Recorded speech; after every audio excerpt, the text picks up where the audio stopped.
Saya sebagai kardinal yang usianya belum 80 tahun, itu wajib ikut.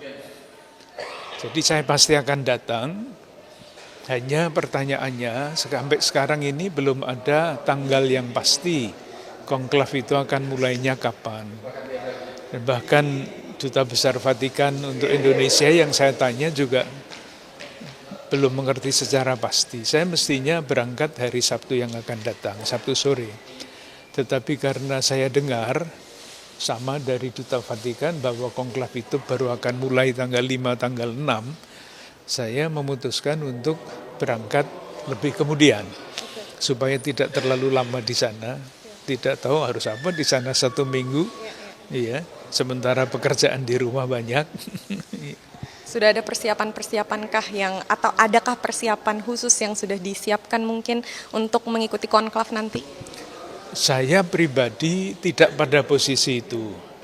Tetapi saya yakin para peserta konklav yang lain, sekurang-kurangnya kalaupun tidak semua, mereka lebih-lebih yang sering berbicara di dalam pertemuan-pertemuan, yang sering menyampaikan gagasan, itu pasti mereka sudah mempersiapkan sesuatu.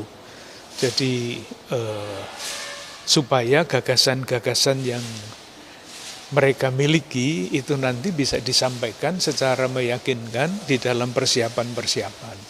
Pasti sudah ada yang mempersiapkan, saya pribadi tidak. Saya tidak pada posisi itu, saya merasa cukup kalau saya datang dengan pikiran terbuka, terbuka mendengarkan apa yang disampaikan oleh para kardinal itu, lalu nanti pada waktunya ikut mengambil keputusan. Baik, terakhir Kardinal, untuk kunjungan dari Paus Fransiskus ke Indonesia, tepatnya ke Jakarta kemarin ya di tahun lalu, ini ada kesan tertentukah bagi kardinal sendiri? Saya? Yaitu seperti yang menjadi kesan umum, kesederhanaannya.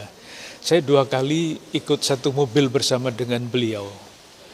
Kita lihat beliau duduknya di depan kan, tidak biasa untuk seorang pejabat seperti itu. Satu, beliau itu bergurau terus dengan drivernya, omong macam-macam dengan seolah-olah itu teman jalan gitu ya.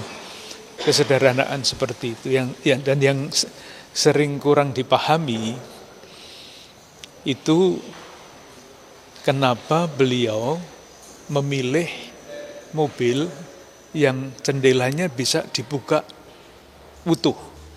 Ketika ditawari mobil yang sederhana juga, tetapi jendelanya itu hanya bisa dibuka separuh, dia tidak mau. Ingin jendela yang utuh dibuka. Itu pasti praktis yang bisa kita tangkap supaya bisa melihat lebih banyak orang, supaya orang lebih mudah melihat beliau. Iya. Tetapi yang tidak diperhatikan seringkali adalah beliau itu adalah pewarta atau penabur perdamaian. Nah, jendela tertutup itu bagi beliau mencerminkan ketakutan. Benteng ya. Nah, kalau beliau sebagai pribadi yang kemana-mana menyebarkan perdamaian tetapi takut, nanti kan takutnya itu menghilangkan niatnya itu ya. Jadi itu sebetulnya suatu kesaksian simbolik yang sangat dahsyat. Saya tidak takut kepada siapapun karena saya yakin saya tidak mempunyai musuh dan sebagainya. Baik, berarti selain itu dengan keberpulangan Paus ini pastinya merasakan kehilangan yang sangat mendalam juga begitu ya? Pasti, saya merasa saya belum pernah di Indonesia ini loh ya, belum pernah seorang tokoh asing yang kepergiannya diratapi oleh sekian banyak warga. Belum pernah. Ini baru pertama kali. Paus yang dulu pun tidak seperti ini. Atau mungkin karena media massa ya, media sosial. Tetapi memang semua orang mengatakan bahwa Paus Fransiskus itu adalah sesuatu tokoh yang sungguh-sungguh sangat istimewa.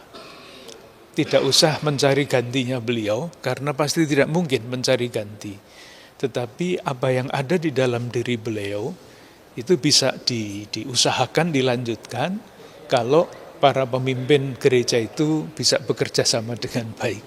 Sama, tokoh istimewa itu tidak ada gantinya, tetapi fungsinya bisa dikerjakan bersama-sama.